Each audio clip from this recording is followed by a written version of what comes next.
సిద్దిపేట జిల్లా కేంద్రంలో అయ్యప్ప గురుస్వామి సముద్రాల రమేష్ ఆధ్వర్యంలో పల్లివేట పంబ ఆరట్టు శోభయాత్ర ఘనంగా నిర్వహించారు. ఏనుగు అంబారి ప్రతిమపై అయ్యప్ప స్వామిని ఊరేగింపుగా తీసుకెళ్లారు. అయ్యప్ప దేవాలయం నుంచి ప్రారంభమైన ఈ శోభయాత్ర సరభేశ్వర ఆలయం, లాల్ కమాన్, గాంధీ చౌరస్తా మీదుగా కోమటి చెరువు వరకు కొనసాగింది.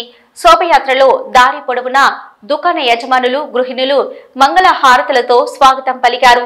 అనంతరం కోమటి చెరువు కట్టపై శాస్త్రోక్తంగా స్వామివారికి అభిషేకాలు నిర్వహించారు.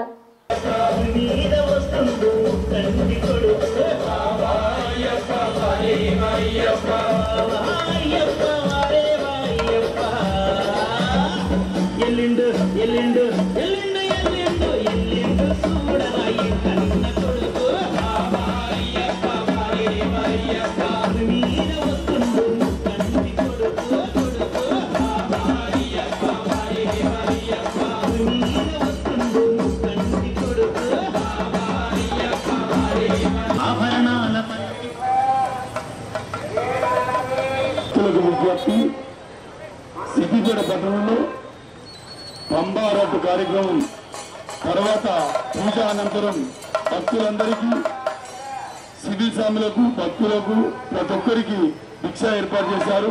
సముద్రాల రమేష్ గురుస్వామి వారి ఆధ్వర్యంలో ఈ కార్యక్రమానికి ఇచ్చేస్తున్న భక్తులందరికీ పేరుకోరిన స్వాగతం, సుస్వాగతం.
అయ్యప్ప స్వామికి ఎంతో ఇష్టమైన పంబారట్టు పల్లివేట.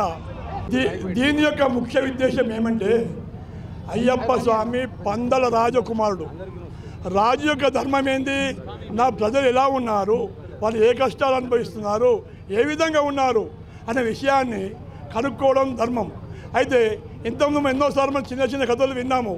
మారు వేషాల్లో తిరిగారు అలా అని. అలా కాకుండా పందలరాజు అయినటువంటి అయ్యప్ప స్వామి ప్రతి సంవత్సరము గ్రామంలోకి వచ్చి, అది ఎలాగో చిన్ముద్దదారిగా ఉండే విగ్రహం కాదు, బాణం పట్టుకొని శ్రీరాముడిలాగే ఉండే తోని కిరాత రూప శాస్త్రం ఉంటుంది. దీన్ని కిరాత రూపం అంటారు. ఈ రూపంలో వచ్చి లోకముల పట్టణంలో ఉన్నటువంటి దుష్టశక్తులను సంహరించి అందరి కష్టాలు తీర్చి స్వామి వెళ్తాడు. అయ్యా, ఇంతమందిని చేసి వచ్చింది కదా, స్వామి అలసిపోయింది కదా, స్వామికి మనం ఏం సేవ చేద్దాము అనే ఉద్దేశంతో ఇది మన వైష్ణవ సాంప్రదాయంలో చక్రస్నానం అంటారు, శైవ శాస్త్రంలో త్రిశూలస్నానం అంటారు, అయ్యప్ప స్వామి శాస్త్రంలో పంబ అరట్టు అంటారు. అయ్యప్ప స్వామికి మంగళకరమైన పసుపుతోని, స్వచ్ఛమైన పసుపుతోని అయ్యప్ప స్వామికి పంబ అంటే మనకు అందుబాటులో ఉన్న కొమటి చెరువే మనం పంబాగా భావిస్తూ అందులో స్వామివారికి అభిషేకం చేయించి, తదనంతరము అష్టాభిషేకము, పలవిధ పంచామృతాలతో అభిషేకాలు చేసి భక్తులందరికీ ఒక్క విషయం, స్వామి నేను 10 సంవత్సరాలు చేస్తున్నాను స్వామి, ఎంతోమంది స్వామి మాకు ఈ కోరిక తీరిందని చెప్పిన వాళ్ళు ఎంతోమంది ఉన్నారు. అది అయ్యప్ప స్వామి కృప.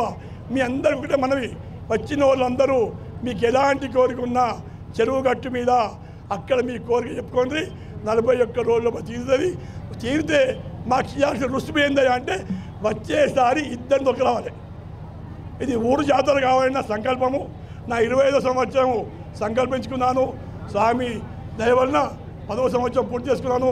మీ అందరికీ ఈ ప్రోగ్రాంలో పనుకున్న మాహితులకు స్వాములందరికీ పేరు పేరున పాదాభివందనం.